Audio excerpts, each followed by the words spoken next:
Hello friends, how are you all.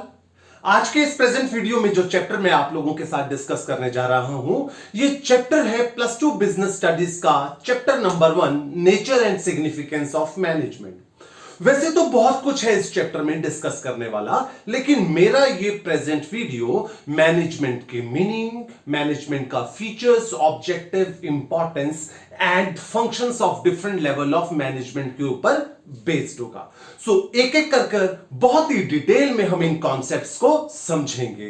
दोस्तों, सबसे पहले तो हमारे पास मीनिंग है मैनेजमेंट है क्या, चैप्टर ही यहीं से स्टार्ट होता है।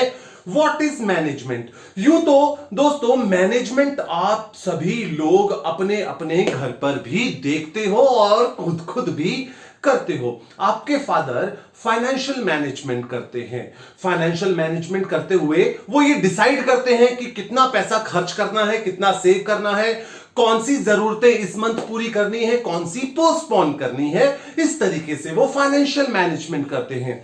आपकी मदर हाउस होल्ड मैनेजमेंट करती हैं। हाउस होल्ड मैनेजमेंट करते हुए वो इस चीज का ध्यान रखती हैं कि कौन से टाइम पे कौन सा काम कंप्लीट होना चाहिए और किस टाइम पे कौन सा काम स्टार्ट हो जाना चाहिए। आप सुबह उठते हैं, आपको आपकी यूनिफॉर्म प्रेस मिलती है, आपको स्कूल जाने के टाइम पे आपका ब्रेकफास्ट रेडी मिलता है, स्कूल से वापस आते हैं लंच रेडी मिलता है। सो मदर हाउस होल्ड मैनेजमेंट कर रही हैं, आप भी मैनेजमेंट कर रहे हैं। आप मैनेज किस चीज को करते हैं? आप अपने टाइम टेबल को मैनेज करते हैं, कितना टाइम खेलना है, कितना टाइम पढ़ना है। आप अपनी पॉकेट मनी को मैनेज करते हैं कि आप अपनी लिमिटेड पॉकेट मनी से कितना खर्च करें और कितना सेव करें कि आप फ्यूचर में उसको यूज कर सकें। सो ये तो मैनेजमेंट हम अपनी डेली लाइफ में ऑब्जर्व कर रहे हैं, लेकिन ऑर्गेनाइजेशन के पॉइंट ऑफ व्यू से मैनेजमेंट क्या है, इसको हम पढ़ेंगे, सुनेंगे और बहुत ही अच्छे से समझेंगे। मैनेजमेंट, जैसा कि यहां पे आप डेफिनेशन देख रहे हैं, management is the process of getting things done from others effectively and efficiently.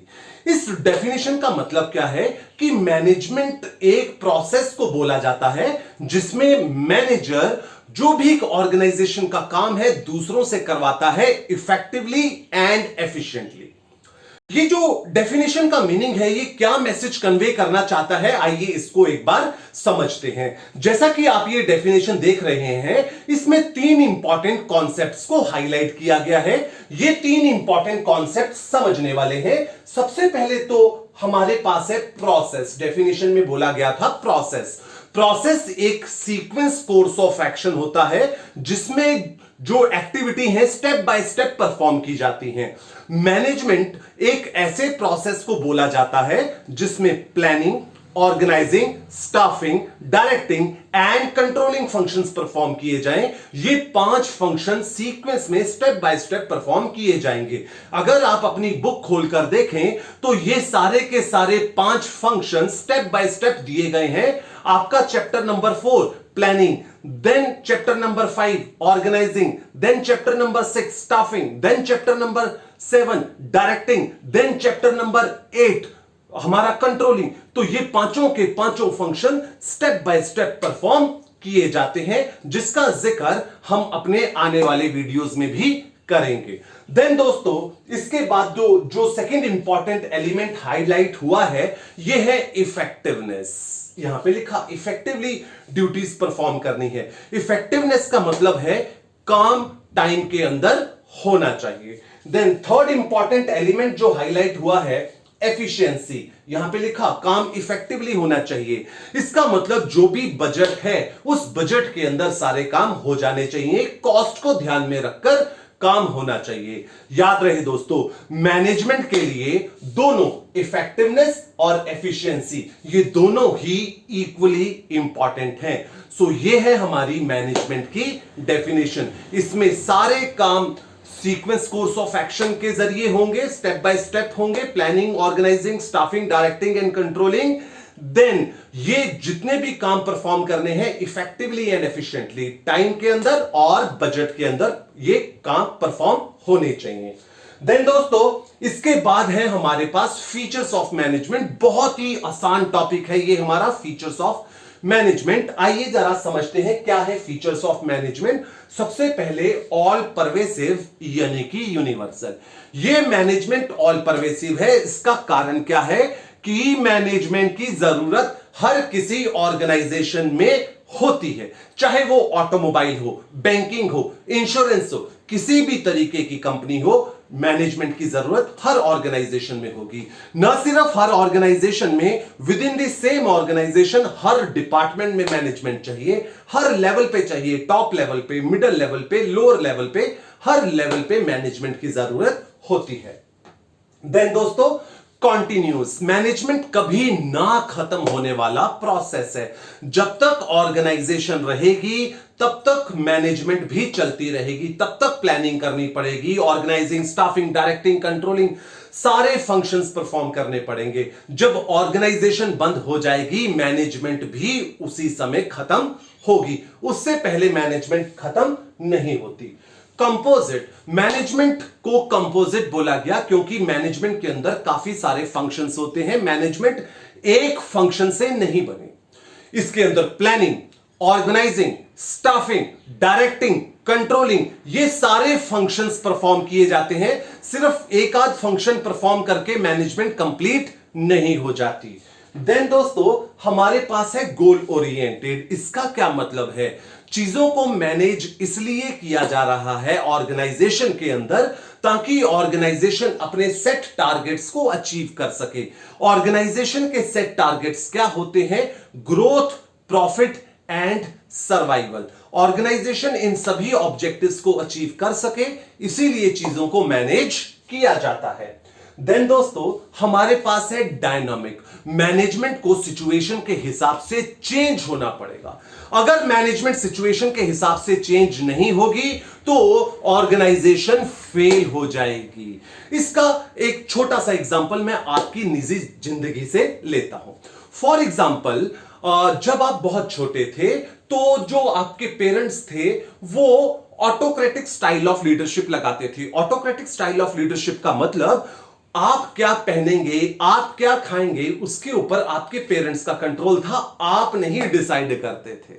आपने कहां घूमने जाना है वो पेरेंट्स डिसाइड करते थे। आप थोड़े बड़े हुए, थोड़ी समझ आ गई तो पेरेंट्स ने आपको डिसीजन मेकिंग में इन्वॉल्व करना स्टार्ट कर दिया। तो ये उनका डेमोक्रेटिक स्टाइल ऑफ लीडरशिप हुआ। कल को जब आप लोगों की शादी हो जाएगी, आप मैच्योर हो जाएंगे, parents laissez faire style of leadership लगाएंगे, आपको फुल फ्रीडम दे देंगे। अब आप अपनी जिंदगी के खुद मालिक हैं, आपको पता है क्या सही है क्या बुरा है, आप खुद डिसाइड कीजिए। समय के हिसाब से पेरेंट्स ने अपने आप को चेंज किया, मैनेजमेंट को चेंज किया। इसी तरह ऑर्गेनाइजेशन में भी सिचुएशन के हिसाब से चेंजेस आते हैं। जब वर्कर्स नहीं होते हैं, ऑटोक्रेटिक स्टाइल ऑफ लीडरशिप लगता है और लीडर बताएगा कि किस तरीके से काम होना है। वर्कर्स पुराने हो जाएंगे, उनको डिसीजन मेकिंग में इन्वॉल्व करना स्टार्ट कर देंगे। कुछ समय के बाद वो बहुत ज्यादा एक्सपीरियंस्ड हो जाते हैं तो ऑटोक्रेटिक स्टाइल ऑफ लीडरशिप लगाया जाता है। सिर्फ इतना ही नहीं, जो डायनामिक कॉन्सेप्ट है मैनेजमेंट का, उसको हम एक और तरीके से समझ सकते हैं। मैं आपसे एग्जांपल शेयर करूंगा मैकडी का। मैकडी दोस्तों आप जानते हैं बहुत ही फेमस फूड जॉइंट है। अब यहां पे इंडिया में मैकडी आलू की टिक्की का बर्गर बेचता है जो कि वर्ल्ड वाइड कहीं नहीं बिकता। हर जगह बीफ स्टफ बर्गर बिकता है, इंडिया में नहीं बिकता बीफ स्टफ बर्गर। उसका कारण कि यहां पे लोगों का कल्चर, वैल्यूज, बिलीफ सिस्टम को देखते हुए ये मैकडी ने अपने मेन्यू के अंदर चेंज किया। ये है मैनेजमेंट डायनामिक। सिचुएशन के हिसाब से अपने आप को चेंज कर लो। अगर सिचुएशन के हिसाब से आप अपने आप को चेंज नहीं करते हो तो आपका ऑर्गेनाइजेशन फेल हो जाएगा, नहीं चल पाएगा। देन दोस्तों, group activity. Management group activity है। एक सिंगल पर्सन जो है वो सारी की सारी एक्टिविटीज परफॉर्म नहीं कर सकता। If a single person tries to manage everything, actually he ends up with managing nothing. Management एक ग्रुप एक्टिविटी है। आप इसका एग्जांपल अगेन अपने घर से लीजिए। अगर आपकी घर में एक ही पर्सन से, फॉर एग्जांपल मदर को ही सब कुछ करना पड़े, पैसा भी उन्हीं को कमाना पड़े, ऑफिस भी उनको जाना पड़े, हाउस होल्ड मैनेजमेंट भी उन्हीं को करनी पड़े, घर का राशन पानी सब कुछ उनको लाना पड़े, कुछ नहीं ढंग से हो पाएगा। ना तो इफेक्टिवली होगा ना एफिशिएंटली होगा। अगर हम ऑर्गेनाइजेशन को इफेक्टिवली एंड एफिशिएंटली रन करवाना चाहते हैं तो काम सभी लोग मिलकर करेंगे और स्किल के हिसाब से काम बांट लेंगे। देन दोस्तों इसके बाद है इंटेंजिबल। मैनेजमेंट फिजिकल फॉर्म में नहीं होती, मैनेजमेंट एक इंटेंजिबल फोर्स है। We can feel management by the success and failure. Management is not available in physical form, we can feel management by the success and failure of the organisation. Then दोस्तों आगे चलते हैं। आगे है management multi dimensional होती है। Management multi dimensional का मतलब क्या है कि मैनेजमेंट जो है वर्क की भी होती है, मैनेजमेंट लोगों की भी होती है, मैनेजमेंट ऑपरेशन की भी होती है। समझते हैं इसको कैसे। Management of work, management of work का क्या मतलब है। अब आप देखिए अलग अलग तरीके की ऑर्गेनाइजेशंस होती हैं, अलग अलग तरीके के बिजनेस है। से फॉर एग्जांपल स्कूल का गोल होता है अच्छा रिजल्ट देना। हॉस्पिटल्स का गोल होता है पेशेंट की जान बचाना, उसका सही इलाज करना। अच्छा, एक और कंपनी ऑटोमोबाइल कंपनी ले लेते हैं। इनका ऑब्जेक्टिव है कि अच्छी क्वालिटी की गुड्स प्रोड्यूस करना और सेल वॉल्यूम को बढ़ाना। तो इन तीनों ऑर्गेनाइजेशन को अपना अपना काम इस तरीके से मैनेज करना चाहिए कि स्कूल अच्छा रिजल्ट दे, जो हॉस्पिटल है वो हर पेशेंट की जान बचा पाए, और ऑटोमोबाइल कंपनी अच्छी क्वालिटी का प्रोडक्ट प्रोड्यूस करे और सेल वॉल्यूम बढ़ा पाए। देन दोस्तों मैनेजमेंट ऑफ पीपल, ऑर्गेनाइजेशन में लोग काम करते हैं, इन लोगों को मैनेज करना होता है। इन लोगों को मैनेज कैसे करना है, स्टाफिंग फंक्शन के जरिए लोगों को मैनेज किया जाता है, उनकी स्किल के हिसाब से उनको काम दिया जाए, वर्कर्स की जो स्ट्रेंथ है उसको बढ़ा दिया जाए और उनकी वीकनेस को बहुत ही ज्यादा नलीफाई कर दिया जाए। अब आप जानते हैं हर वर्कर के अंदर, हर इंसान के अंदर कुछ ना कुछ वीकनेस होती है, कुछ ना कुछ स्ट्रेंथ होती है। एक अच्छी मैनेजमेंट वही है जो आपका ध्यान आपकी वीकनेस से हटा दे और आपको यह रियलाइज करवा दे कि यह वीकनेस कुछ भी नहीं है, और आपकी छोटी सी छोटी जो आपकी मजबूती है, जो आपका स्ट्रॉन्ग पॉइंट है, उसको बहुत बड़ा करके दिखाए ताकि आपका लेवल ऑफ कॉन्फिडेंस बढ़ जाए। देन दोस्तों मैनेजमेंट ऑफ ऑपरेशन, आप जानते हैं हर ऑर्गेनाइजेशन में अलग अलग तरीके के फंक्शंस परफॉर्म किए जाते हैं। से फॉर एग्जांपल एक प्रोडक्शन डिपार्टमेंट होता है जो कमोडिटीज को प्रोड्यूस करता है, एक परचेज डिपार्टमेंट होता है जो रॉ मटेरियल परचेज करके प्रोडक्शन डिपार्टमेंट को देगा, एक होता है मार्केटिंग डिपार्टमेंट। ये मार्केटिंग डिपार्टमेंट मार्केट का जायजा लेता है, मार्केट में क्या डिमांड होगी उस डिमांड का पता करके प्रोडक्शन डिपार्टमेंट को बता देता है और फिर प्रोडक्शन डिपार्टमेंट उसी हिसाब से प्रोड्यूस करता है। एक अच्छी मैनेजमेंट वो होती है जो इन सभी डिपार्टमेंट के बीच में कोऑर्डिनेशन एस्टैब्लिश कर दे। अगर इनके बीच में कोऑर्डिनेशन एस्टैब्लिश नहीं हुआ तो मैनेजमेंट फेल हो जाएगी। फॉर एग्जांपल आप देखिए मार्केटिंग डिपार्टमेंट ने प्रोडक्शन डिपार्टमेंट को नहीं बताया कि कितनी जो है गुड्स प्रोड्यूस करनी है। हो सकता है प्रोडक्शन डिपार्टमेंट कम प्रोड्यूस करे, हो सकता है प्रोडक्शन डिपार्टमेंट ज्यादा प्रोड्यूस करे। अगर कम प्रोड्यूस करेगा तो मार्केट में जो डिससैटिस्फैक्शन लेवल बढ़ जाएगा, कस्टमर का उनको सही टाइम पे सही क्वांटिटी नहीं मिल रही। अगर ज्यादा प्रोड्यूस कर देगा तो ऑर्गेनाइजेशन का कॉस्ट बढ़ जाएगा। सो मैनेजमेंट सही टाइम पे सही एक्शन लिया जाए और सारे डिपार्टमेंट एक दूसरे के साथ मिलजुल के एक टीम की तरीके से काम करें। सो दोस्तों ये है हमारे different points of features. I hope ये आपको समझ आए होंगे। आगे चलते हैं। आगे है हमारे पास ऑब्जेक्टिव्स ऑफ मैनेजमेंट। किसी भी ऑर्गेनाइजेशन के सिर्फ 3 ही ऑब्जेक्टिव्स होते हैं, ऑर्गेनाइजेशनल ऑब्जेक्टिव्स जिसको हम इकोनॉमिक ऑब्जेक्टिव्स भी बोलते हैं, इंडिविजुअल ऑब्जेक्टिव्स ये इंप्लॉइज के प्रति ऑब्जेक्टिव्स हैं, देन सोशल ऑब्जेक्टिव्स कुछ ऑब्लिगेशंस सोसाइटी के प्रति, हमारे समाज के प्रति। सबसे पहले हम डिटेल में डिस्कशन करेंगे organisational objective and economic objectives. ये एक ऐसा ऑब्जेक्टिव है जिसके लिए कोई भी ऑर्गेनाइजेशन एस्टैब्लिश की गई है, ऑर्गेनाइजेशन पिक्चर में आई है, क्योंकि ये जैसे कि आप देख रहे हैं इसमें बताया गया है प्रॉफिट, ग्रोथ, सर्वाइवल, ये ऐसे ऑब्जेक्टिव है। पैसा कमाने के लिए तो ऑर्गेनाइजेशन आई है। अगर ऑर्गेनाइजेशन को पैसा ही नहीं मिलेगा तो कोई भी पर्सन बिजनेस को इस्टेब्लिश करेगा क्यों? तो फिर तो वो बिजनेस नहीं होगा, फिर वो चैरिटी होगी। सो ये वो ऑब्जेक्टिव्स हैं जिसके लिए ऑर्गेनाइजेशन पिक्चर में आई है, जिसके लिए बिजनेस ओपन हुआ है। और ये कौन से ऑब्जेक्टिव्स हैं? ये है growth, expansion over the period of time. हमारा जो बिजनेस का ऑपरेशन है वो एक्सपैंड हो। देन सर्वाइवल, हम एक दो महीने के लिए मार्केट में बनने के लिए नहीं आए। Over the long period of time organisation market में बना रहना चाहता है, सालों साल। प्रॉफिट इतना कमा ले कि कॉस्ट से ऊपर भी अर्निंग हो जाए। देन दोस्तों, इसके बाद है इंडिविजुअल ऑब्जेक्टिव्स। ये वो ऑब्जेक्टिव्स हैं जो ऑर्गेनाइजेशन अपने एम्प्लॉइज के लिए अचीव करना चाहता है। ये बहुत ही ज्यादा इंपॉर्टेंट ऑब्जेक्टिव्स हैं। अगर ये ऑब्जेक्टिव्स अचीव नहीं हुए तो फिर ऑर्गेनाइजेशन के ऑब्जेक्टिव भी खतरे में पड़ जाएंगे। ये कुछ इस तरीके से फॉर एग्जांपल, मैं टीचर हूं, मैं अपने स्टूडेंट्स को पढ़ाता हूं, और अगर मैं अपने स्टूडेंट्स का रिजल्ट अच्छा नहीं ला पाया तो कोई भी स्टूडेंट मेरे इंस्टीट्यूट पे आके नहीं पढ़ेगा। ऐसे में मेरा इंस्टीट्यूट बंद हो जाएगा, मेरा प्रॉफिट खतरे में पड़ जाएगा, सर्वाइवल, एक्सपेंशन खतरे में पड़ जाएगा। सो अगर मैं अपने गोल्स अचीव करना चाहता हूं, मुझे अपने स्टूडेंट्स के गोल्स अचीव करने होंगे। ठीक इसी तरह ऑर्गेनाइजेशन अगर अपने गोल्स को अचीव करना चाहती है तो उसको अपने एम्प्लॉइज के ऑब्जेक्टिव्स की तरफ भी ध्यान देना होगा। क्या है ये एम्प्लॉइज के ऑब्जेक्टिव? उनको टाइम पे सैलरी पे करना, उनको कॉम्पिटिटिव सैलरी पे करना। कॉम्पिटिटिव सैलरी का मतलब मार्केट में जो वेज रेट चल रहा है उसके हिसाब से ही उनको सैलरी पे की जाए, और ये सैलरी रेगुलरली आए। ऐसा नहीं है कि एक महीने नहीं दी फिर 2 महीने की इकट्ठी दे दी, वो रेगुलरली भी आनी चाहिए। देन ग्रोथ एंड डेवलपमेंट की अपॉर्चुनिटीज देना।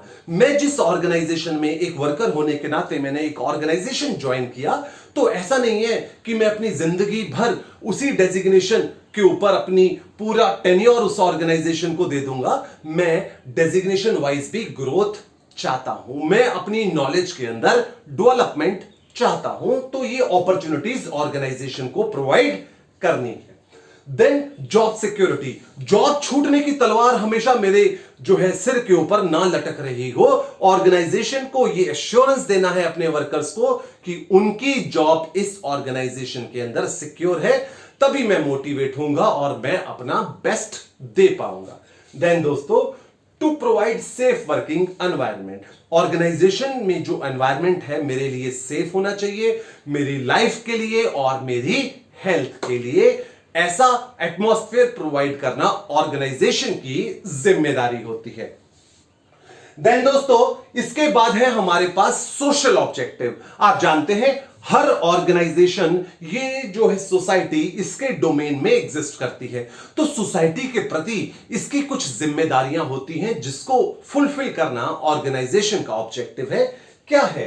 To use environment friendly methods of production. Environment को पॉल्यूट होने से बचाना ऑर्गेनाइजेशन की जिम्मेदारी है, ये इसका एक बहुत बड़ा ऑब्जेक्टिव है। ज्यादा से ज्यादा इंप्लॉयमेंट अपॉर्चुनिटीज जनरेट करना और क्वालिटी प्रोडक्ट बनाना। एडल्ट्रेशन ना करे, क्वालिटी प्रोडक्ट बनाए। न सिर्फ प्रोडक्ट क्वालिटी का हो, उसको एक अच्छे दाम पे बेचा जाए ताकि हर एक आम नागरिक इस कंट्री का उसे परचेज कर पाए। To provide help to weaker section of the society. जो भी गरीब लोग हैं उनको चैरिटी करना, उनको फाइनेंशियल हेल्प देना। अगर आप देखें बहुत सारी ऑर्गेनाइजेशन ऐसा रोल प्ले करती हैं। अगर आप आईटीसी क्लासमेट का रजिस्टर देखें तो उसके पीछे येलो कलर का बॉक्स रहता है, उसके अंदर उन्होंने लिखा है कि उन्होंने 4 लाख बच्चों को हेल्प किया। तो ऐसा हेल्प ऑर्गेनाइजेशन को करना चाहिए। फाइनेंशियल हेल्प करें किसी भी तरीके से। सिर्फ इतना ही नहीं, एजुकेशन और हेल्थ की फील्ड में भी ऑर्गेनाइजेशंस अपना कंट्रीब्यूशन दे। सो दोस्तों, that was all about objectives of management, जो कि हमने 3 कैटेगरीज के अंदर डिस्कस करे हैं। नंबर 1 ऑर्गेनाइजेशनल, जिसे इकोनॉमिक ऑब्जेक्टिव भी बोला जाता है। नंबर 2 इंडिविजुअल ऑब्जेक्टिव्स, जो कि एम्प्लॉइज के प्रति हैं। एंड देन सोशल ऑब्जेक्टिव, जो सोसाइटी के प्रति जिम्मेदारियां हैं। देन दोस्तों, इसके बाद हम मूव करेंगे इंपॉर्टेंस ऑफ मैनेजमेंट के ऊपर। मैनेजमेंट क्यों जरूरी है, क्या है इसकी इंपॉर्टेंस, आइए एक एक कर हम डिटेल में समझेंगे। सबसे पहले management helps to achieve organisational goals. Management organisational goals को अचीव करने में हेल्प करती है, और ये ऑर्गेनाइजेशनल गोल्स कौन से हैं मैंने अभी अभी आप लोगों के साथ डिस्कस करे हैं। Growth, profit and survival. हम ये तो जानते हैं कि ऑर्गेनाइजेशन के goals growth, profit and survival होते हैं। अब ऑर्गेनाइजेशन के ये गोल्स मैनेजमेंट किस तरीके से पूरा करेगी। मैनेजमेंट अगर अच्छी होगी, प्लानिंग अच्छी होगी, कंट्रोलिंग अच्छी होगी, स्टाफिंग अच्छी होगी, अच्छे लोग रखे गए हैं, स्टाफिंग बहुत अच्छी हुई है, बहुत बढ़िया लोग हैं, कंट्रोलिंग दबाव जो ऑर्गेनाइजेशन ने लोअर लेवल के ऊपर बनाया है, तो इस वजह से कॉस्ट रिडक्शन होगा, ऑप्टिमम यूटिलाइजेशन ऑफ रिसोर्सेज होगा और ऑर्गेनाइजेशन का प्रॉफिट जरूर आएगा दोस्तों। देन इसके बाद हमारे पास सेकंड है management helps to achieve individual goals. Management individual goals को अचीव करने में हेल्प करती है इंप्लॉइज के गोल्स को। अभी अभी हमने पढ़ा इंप्लॉय का क्या गोल है। इंप्लॉय का गोल है कि उसकी ग्रोथ हो, उसकी परफॉर्मेंस इंप्रूव हो, ये एक इंडिविजुअल गोल रहता है। और इसमें मैनेजमेंट का क्या रोल रहता है। अगर अच्छी लीडरशिप होगी, अच्छे लीडर्स हैं ऑर्गेनाइजेशन में, वो वर्कर्स को मोटिवेट कर रहे हैं, सही डायरेक्शन दे रहे हैं, डायरेक्टिंग एक मैनेजमेंट का फंक्शन है, सही डायरेक्शन दे रहे हैं, मोटिवेट कर रहे हैं, सही लीडरशिप दे रहे हैं, तो वर्कर्स का मोरल बूस्ट होगा, उसकी परफॉर्मेंस बढ़ेगी, जिससे उनके ग्रोथ प्रोस्पेक्टस बढ़ जाते हैं दोस्तों। देन इसके बाद है management helps to achieve social goals. Management social goals को अचीव करने में हेल्प करती है। अच्छी मैनेजमेंट होगी, ज्यादा से ज्यादा ऑर्गेनाइजेशन के अंदर जॉब अपॉर्चुनिटीज जनरेट होंगी। मैनेजमेंट एक्सपैंड अगर हो रही है तो इंप्लॉयमेंट अपॉर्चुनिटीज जनरेट होती हैं। इससे जो इकोनॉमी लेवल पे अगर हम डिस्कस करें, level of employment, level of income, level of output बढ़ता है, जिससे जीडीपी बढ़ता है कंट्री का। देन दोस्तों इसके बाद है हमारे पास management makes organisation dynamic. Management organisation को डायनामिक बनाती है। सिचुएशन के हिसाब से इसमें क्या चेंजेस आने चाहिए, ये चेंजेस लाने में हेल्प करती है। मैंने अभी अभी आप लोगों के साथ मैकडी का एग्जांपल शेयर किया कि इंडिया के बाहर ये मल्टीनेशनल ऑर्गेनाइजेशन है। इंडिया के बाहर तो ये बीफ स्टफ बर्गर बेच रहे हैं मैकडी वाले, लेकिन इंडिया के अंदर ये मैक आलू की टिक्की जो कि और कहीं नहीं बिक रहा, इंडिया में बिक रहा है। तो मैनेजमेंट ने कल्चर के हिसाब से, लोगों के टेस्ट एंड प्रेफरेंस के हिसाब से इस ऑर्गेनाइजेशन के अंदर बदलाव किए हैं, जिसकी वजह से ये मैकडी यहां पे इंडिया में भी बहुत अच्छा परफॉर्म कर रही है कंपनी। देन दोस्तों इसके बाद है मेक्स ऑर्गेनाइजेशन एफिशिएंट। अगर आपको ये मैनेजमेंट की डेफिनेशन याद है, उसमें मैंने एफिशिएंसी का मतलब बताया, यानी कि बजट के अंदर काम करना, कॉस्ट के अंदर काम करना। सही मैनेजमेंट ऑर्गेनाइजेशन को एफिशिएंट बनाती है, कॉस्ट रिड्यूस करती है। अगर ऑर्गेनाइजेशन के अंदर अच्छी कंट्रोलिंग परफॉर्म की जाए, कंट्रोलिंग फंक्शन अच्छा हो, ऊपर वाले जो मैनेजर्स हैं वो नीचे वालों के ऊपर लगातार दबाव बना के रखें, निगरानी बना के रखें, तो वर्कर्स टाइम नहीं वेस्ट करेंगे, रॉ मटेरियल नहीं वेस्ट करेंगे, इससे ऑर्गेनाइजेशन की कॉस्ट रिड्यूस होगी दोस्तों। इसके बाद हमारे पास है हेल्प्स टू एस्टैब्लिश कोऑर्डिनेशन। आप जानते हैं ऑर्गेनाइजेशन में अलग अलग डिपार्टमेंट होते हैं, मैंने अभी डिस्कस किया, marketing department, production department, purchase department, ऐसे कई सारे डिपार्टमेंट। मैनेजमेंट इन सभी डिपार्टमेंट के बीच में एक लिंक एस्टैब्लिश कर देती है, जिससे ये मिलजुल के काम करते हैं। डायरेक्टिंग मैनेजमेंट का फंक्शन है। डायरेक्टिंग फंक्शन परफॉर्म करते हुए हर डिपार्टमेंट को इंस्ट्रक्शंस दे दी जाती हैं, हर डिपार्टमेंट को उनका काम बांट दिया जाता है, जिससे उन डिपार्टमेंट्स के बीच में इंटरलिंक, कोऑर्डिनेशन ऑटोमेटिकली एस्टैब्लिश हो जाता है। वो कैसे?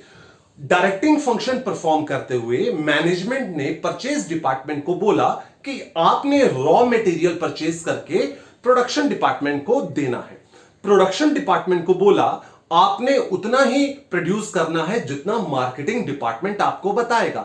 मार्केटिंग डिपार्टमेंट को बोला आपने मार्केट जाके कस्टमर की टेस्ट प्रेफरेंस का जायजा लेना है और कितना डिमांड होगा मार्केट का आपने प्रोडक्शन डिपार्टमेंट को बता देना है। डायरेक्टिंग फंक्शन परफॉर्म करते हुए अलग अलग डिपार्टमेंट को इंस्ट्रक्शंस गाइडलाइंस इशू कर दी। अब ये तीनों डिपार्टमेंट में रोल क्लैरिटी है, बट ये चाहकर भी इंडिपेंडेंटली काम नहीं कर सकते, इनको एक दूसरे के साथ मिलजुल कर ही काम करना पड़ेगा। और इस तरीके से इन सभी डिपार्टमेंट्स के बीच में दोस्तों कोऑर्डिनेशन एस्टैब्लिश हो जाएगा। ये था हमारा इंपॉर्टेंस ऑफ मैनेजमेंट। आइए आगे चलते हैं दोस्तों। आगे है हमारे पास levels of management. Levels of management, हर ऑर्गेनाइजेशन में मैनेजमेंट के 3 लेवल होते हैं, top level, middle level and lower level. वैसे तो ओवरऑल लेवल 4 होते हैं, 3 मैनेजमेंट के लेवल है और सबसे नीचे ऑपरेटिव स्टाफ होता है, वर्कर्स का, जो एक्चुअली काम करते हैं। बट मैनेजमेंट के हमारे पास 3 ही लेवल हैं। हम यहां पे हर लेवल के अंदर कौन कौन सी डेजिग्नेशंस आती हैं ये पढ़ेंगे और हर लेवल कौन से फंक्शंस परफॉर्म करता है ये डिस्कस करेंगे। बहुत ही आसान सा टॉपिक है दोस्तों ये हमारा। तो चलते हैं हम। सबसे पहले है हमारे पास टॉप लेवल ऑफ मैनेजमेंट। ये मैनेजमेंट के सर्वाइवल के लिए रिस्पॉन्सिबल होता है, मैनेजमेंट की एग्जिस्टेंस के लिए, मैनेजमेंट के सर्वाइवल के लिए, मैनेजमेंट के प्रॉफिट के लिए यही लेवल जो है रिस्पॉन्सिबल रहता है। इस लेवल के अंदर कौन आता है? बहुत ही बड़े बड़े लोग, बड़ी बड़ी designations, BOD board of director, chief executive officer, chief operating officer, vice president, managing director, chairman, general manager, directors, ऐसी बड़ी बड़ी डेजिग्नेशंस इस लेवल के ऊपर आती हैं। इससे ऊपर ऑर्गेनाइजेशन में और कुछ भी नहीं है। ये क्या फंक्शंस परफॉर्म करते हैं आइए जरा देखते हैं। ये सबसे पहला फंक्शन तो परफॉर्म करते हैं ऑर्गेनाइजेशन के गोल्स, ऑब्जेक्टिव्स एंड टारगेट्स को फिक्स करते हैं। गोल्स, ऑब्जेक्टिव्स एंड टारगेट्स ये ऑर्गेनाइजेशन के डिटरमिन करने का काम इसी टॉप लेवल का होता है। देन ये गोल्स को अचीव करने के लिए प्लान्स बनाना, पॉलिसीज बनाना, प्रोसीजर, बजट, ये स्ट्रैटेजी फॉर्मुलेशन, ये काम भी यही लोग करते हैं। तो सबसे पहले तो ऑब्जेक्टिव सेट कर दिया, ऑब्जेक्टिव अचीव करने के लिए plan, policy, procedure, strategy, budget ये बनाने का काम टॉप लेवल के लोग ही करेंगे। देन जो ये ऑर्गेनाइजेशन के स्ट्रक्चर को डिजाइन करते हैं कि ऑर्गेनाइजेशन में कितने डिपार्टमेंट्स होंगे, कितनी डेजिग्नेशंस होंगी, कौन किसको रिपोर्ट करेगा, वो भी यही डिसाइड करते हैं। Then to recruit member of middle management, इनसे नीचे वाला जो लेवल है मिडिल मैनेजमेंट का, उनके लोगों को, उनके हेड्स को अपॉइंट करने का काम करते हैं। Then to bring in more business, ये क्या करते हैं? ये कोई भी नया प्रोडक्ट अगर इंट्रोड्यूस करना है तो ये डिसाइड करेंगे, और साथ ही अगर कोई एग्जिस्टिंग प्रोडक्ट को बंद करना है तब भी यही डिसाइड करते हैं। Then to maintain relations with outside party, government के जो ऑफिशियल्स होते हैं उनके साथ रिलेशन बना के रखना है, क्योंकि ये बहुत जरूरी है ताकि गवर्नमेंट कोई भी ऐसा रूल इनके अगेंस्ट ना बना दे।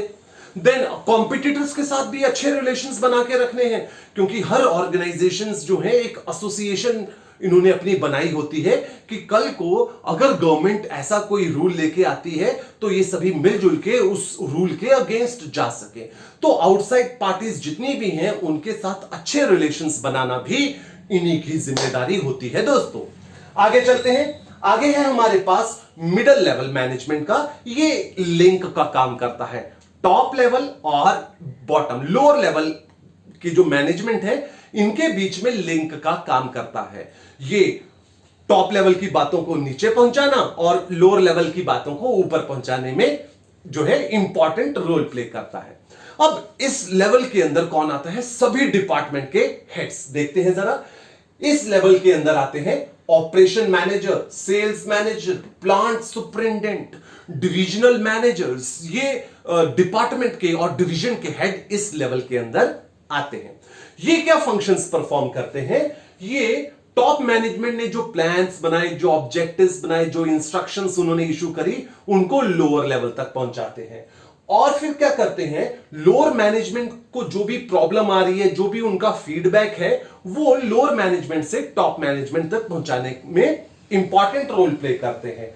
टॉप मैनेजमेंट को ये टाइम टू टाइम अपडेट करते रहते हैं कि टॉप मैनेजमेंट ने जो काम दिया था वो कितना कंप्लीट हो गया, कितना पेंडिंग है, बाकी का काम कब तक हो जाएगा। देन उसके बाद ये परफॉर्मेंस रिव्यू देते हैं, अपने पिछले महीने की, पिछले क्वार्टर की बाय एनुअल या एनुअल परफॉर्मेंस कैसी रही, उसके बारे में टॉप मैनेजमेंट को बताते हैं। अगर अच्छा परफॉर्म किया तो किस वजह से अच्छा परफॉर्म कर पाए, अगर ये अपने टारगेट्स मीट नहीं कर पाए तो टॉप मैनेजमेंट को बताते हैं कि क्या क्या इनके चैलेंजेस थे जिस वजह से टारगेट्स अचीव नहीं हुए, और इनको टॉप मैनेजमेंट से क्या सपोर्ट चाहिए ताकि फ्यूचर में ये टारगेट्स अचीव कर पाए।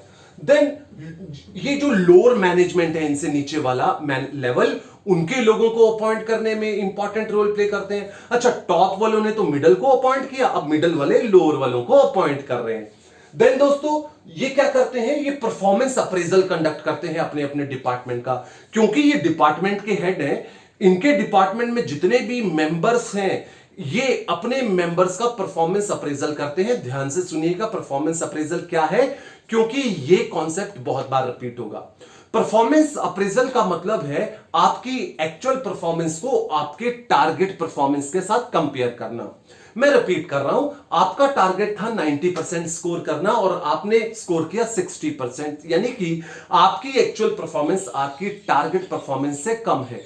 हो सकता है बराबर हो सकता है ज्यादा हो, तो एक्चुअल परफॉर्मेंस और टारगेट परफॉर्मेंस को कंपेयर करते हैं और इसी के बेस पे आपको स्कोरिंग दी जाती है कि आप एक्सीलेंट एम्प्लॉई हैं, गुड हैं, एवरेज हैं या पुअर हैं, और ये रेटिंग हेल्प करती है आपकी प्रमोशन के अंदर, आपकी सैलरी हाइक के अंदर। देन दोस्तों इसके बाद है हमारे पास लोअर लेवल ऑफ मैनेजमेंट, जिसे सुपरवाइजरी लेवल भी बोला जाता है। इसके अंदर कौन कौन आता है, इसके अंदर supervisors, foreman, section officers, superintendent, team leaders, ये सारे लोग यहां पर आते हैं। ये एक ऐसा लेवल है जो एक्चुअल ऑपरेटिव स्टाफ के साथ डायरेक्टली लिंक्ड होता है। इसके अलावा कोई level of management operative staff के साथ डायरेक्ट लिंक मेंटेन नहीं करता। यही एक लेवल है जो ऑपरेटिव स्टाफ के साथ डायरेक्ट लिंक बनाकर रखता है। ये बहुत ही इंपॉर्टेंट रोल प्ले करते हैं। क्या है? They explain the objective of organisation to operative staff. Top management ने टारगेट्स, गोल्स, ऑब्जेक्टिव्स बनाए। अब ये ऑब्जेक्टिव्स को ऑपरेटिव स्टाफ तक ना सिर्फ पहुंचाने में इंपॉर्टेंट रोल प्ले करते हैं, बल्कि एक्सप्लेन भी करते हैं, क्योंकि ऑपरेटिव स्टाफ जो है ना ज्यादा पढ़ा लिखा नहीं होता, तो ये उनको एक्सप्लेन करके बताते हैं कि ये ऑब्जेक्टिव क्या है, कैसे हमने काम करना है, कैसे ये ऑब्जेक्टिव को अचीव करना है। देन ये जो वर्कर्स काम कर रहे हैं, इन वर्कर्स की जो भी प्रॉब्लम्स हैं, इन प्रॉब्लम्स को सुनते हैं, समझते हैं और इनका रेजोल्यूशन अगर तो इनके पास है वो दे देते हैं। अगर इनका प्रॉब्लम्स का रेजोल्यूशन इनके पास नहीं है तो ये मिडिल मैनेजमेंट की हेल्प से टॉप मैनेजमेंट तक इनकी प्रॉब्लम्स को पहुंचाते हैं। देन दोस्तों ये वर्कर्स की प्रॉब्लम्स को सुनते हैं, पर्सनल प्रॉब्लम। यहां पे तो ये काम से रिलेटेड प्रॉब्लम्स की बात करी गई है, यहां पे ये खुद की प्रॉब्लम क्या हो सकती है कि किसी को शिफ्ट मॉर्निंग की नहीं चाहिए, इवनिंग की चाहिए, किसी को लीव चाहिए। ये ऐसी छोटी मोटी प्रॉब्लम्स जिसको टॉप मैनेजमेंट तक या मिडिल मैनेजमेंट तक पहुंचाने की जरूरत नहीं है, ये प्रॉब्लम अपने ही एंड पे सुनकर उसे रिजॉल्व करते हैं। देन ये वर्कर्स को काम करने के लिए जो भी नेसेसरी मटेरियल चाहिए वो मटेरियल उनको प्रोवाइड करते हैं। ये वर्कर्स की पीरियोडिकल रिपोर्ट्स तैयार करते हैं और उनके साथ फीडबैक शेयर करते हैं और एक्शन प्लान बनाते हैं कि इसकी परफॉर्मेंस को इंप्रूव कैसे किया जाए। देन दोस्तों ये ऑर्गेनाइजेशन में डिसिप्लिन को मेंटेन करने में इंपॉर्टेंट रोल प्ले करते हैं। वर्कर्स रूल्स एंड रेगुलेशंस को फॉलो करें, ये इंश्योर करते हैं और साथ ही ये वर्कर्स को मोटिवेट करने का भी काम करते हैं ताकि इनकी परफॉर्मेंस को इंप्रूव किया जा सके। सो दोस्तों that was all about levels of management. कौन कौन आता है डिफरेंट लेवल ऑफ मैनेजमेंट में, क्या क्या फंक्शंस परफॉर्म करते हैं ये डिफरेंट लेवल ऑफ मैनेजमेंट पे ये मैनेजर्स, मैंने आप लोगों के साथ डिस्कस किया। आई होप ये वीडियो आपको पसंद आया होगा और मोस्ट इंपॉर्टेंटली कॉन्सेप्ट समझ आया होगा। Thank you for watching this video.